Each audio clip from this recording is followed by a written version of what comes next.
Squad मुख्य लक्ष्य हूँ महिला सुरक्षा। आईन रे जो हैरान होती विभिन्न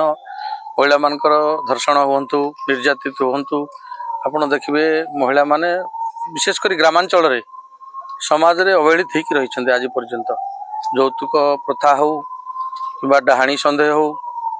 कि रेप हो एमती अनेक समस्या अच्छी आम अंचल आज स्वतंत्र भाव में आमर जो आरक्षी अधिकारी एपरी निरा ढंग से आज यही गाड़ी देइचंती माँ भैरवी ना निश्चित भाव में यहाँ गोटे प्रेरणा हम आम ओडापी आम जिले जेहेतु प्रथम थर हो धन्यवाद दूची चिंताधारा और पदक्षेप आदि यह पर्याप्त परिमाण में हम एभली वेहिकल जदि सबु थाना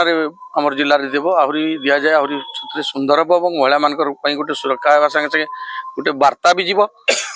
मु आशा करुच्ची आज एसपी को जो अनुरोध करी गोटे प्रपोजाल देवे गोटे महिला थाना से तो सदर थाना देइचंती आमर जिला हेडक्वार्टर रे गोटे सदर थाना आवश्यक थिबा देइचंती प्रपोजाल गोटे महिला थाना हबो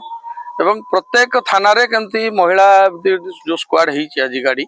से महिला कर्मचारी रहिबे महिला ड्राइवर रहिबे आ सरकारी गाड़ी केमती मिलिबो से व्यवस्था मध्य करा जिवो एटार जो स्वतंत्र निरा भाव में ओडिशा रे प्रथम थर करके एटा बौद्ध आज होईची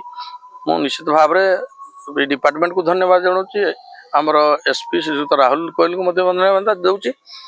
आमे भी निजको निज गर्व अनुभव करुँ बहुत जिले में कार्यक्रम आज निरा ढंग से आगामी दिन में आम यथासंभव साहाय्य भी करूँ एवं सरकारी गाड़ी देले निश्चित भाव में गोटे गोटे नुआ गाड़ी जदि दिया जाए यहाँ पर्याप्त परिमाण होगा संगे संगे महिला माने उपकृत हेबे।